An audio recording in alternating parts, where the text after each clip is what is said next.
androany azoma tetsy amin'ny CCI Vato no nanatontosana ny tirage au sort ny Afrobasket U18 izay anomboka moa etsy amin'ny lapan'ny fanatanjahantena etsy Mahamasina. J'espère que vous allez passer un agréable séjour à Madagascar et une très belle compétition. Rehefa vita izay dia nandray fitenenana amin'izay Andriamatoa Julien Farane nampafantatra bebe kokoa hoe ahoana no tokony anaovana ny antsapaka toy itony. Pour cette compétition, comme nous l'avons dit, nous avons 9 équipes. Donc nous allons ici faire le tirage pour déterminer les deux groupes. Il y aura un groupe de 4 équipes et un groupe de 5 équipes. La formule du championnat, après la constitution des groupes, nous allons avoir la phase préliminaire, c'est-à-dire toutes les équipes se rencontrent dans la même poule, en aller simple. À la fin de ces préliminaires-là, nous passons à la deuxième phase avec les quarts, demi et finale pour le deuxième tour. Le principe ici de tirage, dans la poule A, nous aurons le pays organisateur, Madagascar. Vous pouvez voir là-bas sur le tableau. Et la tête de la poule B sera la Côte d'Ivoire, vice-champion, en l'absence du Sénégal, champion en titre. Le principe sera dans un premier temps, de séparer les équipes de la même zone, puisqu'ils ont dû faire les éliminatoires ensemble.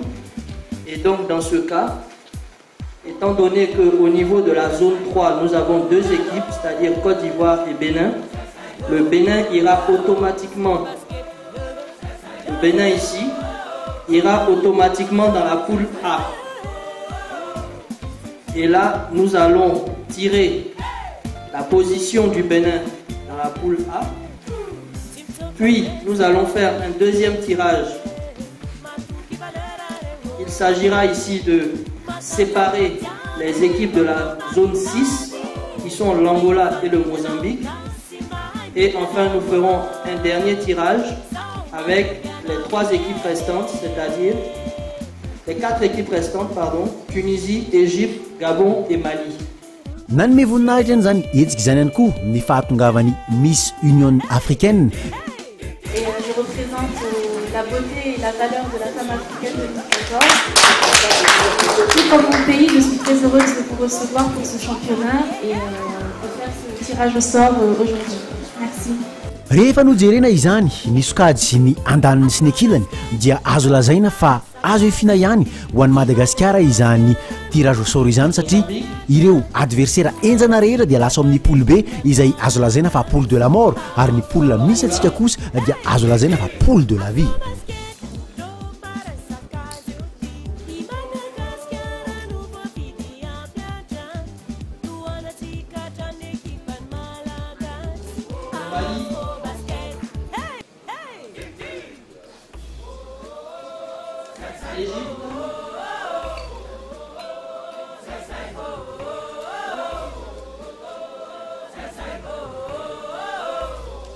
Tunisie,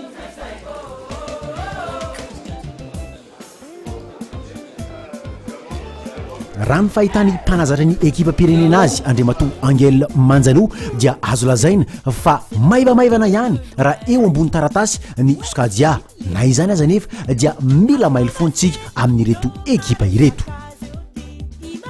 Bon, sur les papiers, il paraît que c'est Bénin le faible et après on voit que les Mozambique et Mali sont un peu niveau similaires, mais on ne connaît pas trop. Tout ce qu'on a regardé, c'est les équipes lancées, pas beaucoup, c'est la politesse, on ne peut pas.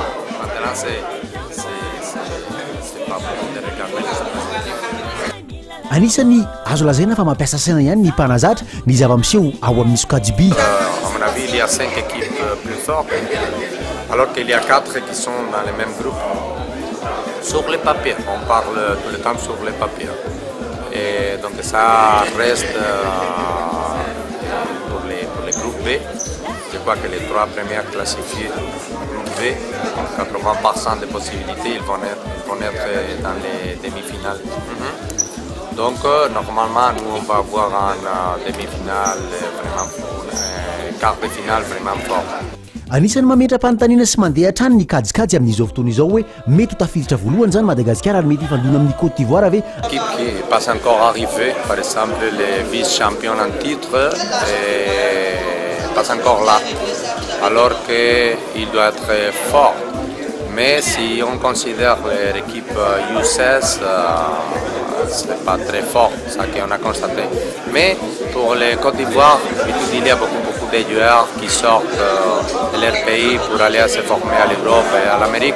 Normalement, leur niveau U18 est beaucoup plus fort que U16. Donc ça, on ne connaît pas. C'est très difficile de dire qui est l'équipe plus forte. Madagascar miditra an-tsehatra raha pitso amin'ny 10 ora etsy amin'ny lapan'ny fanatanjahantena ifandona amin'ny Mali. C'est comme la première finale. Nous, on doit commencer à montrer depuis les premières minutes que nous sommes là pour arriver très saut. Donc on va surtout forcer notre équipe à jouer à notre façon, parce que c'est ça qui nous intéresse, pas seulement demain mais pendant tous les tournois. Anisan'ireo tiany antoerana ihany koa zareo Béninois izay miray sokajy amin'ny antsika malagasy tsy tonga hitsangatsangana fotsiny ity équipe-ny Bénin ity. Bon, le tirage au sort, il est bien, comme on le dit, c'est passé dans de bonnes conditions et je crois qu'un tirage au sort, c'est comme son nom l'indique, c'est un tirage qui vient et on l'accepte.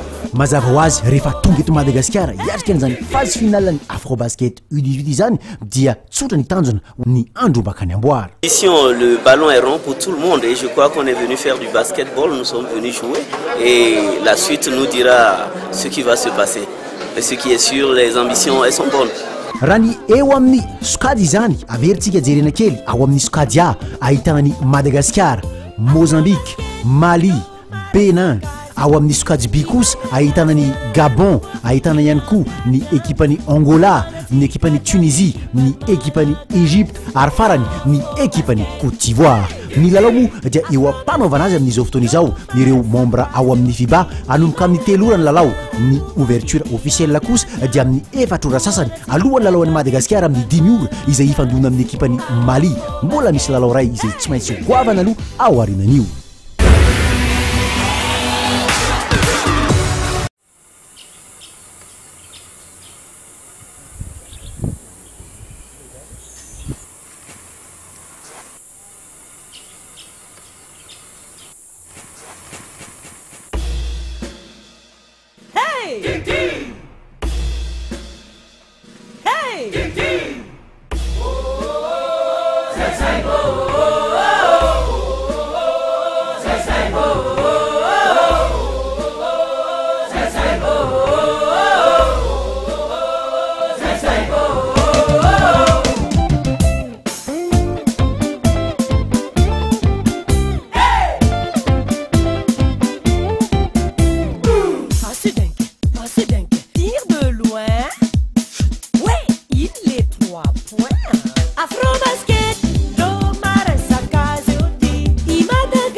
Avia tu ano eres l'equipe tique.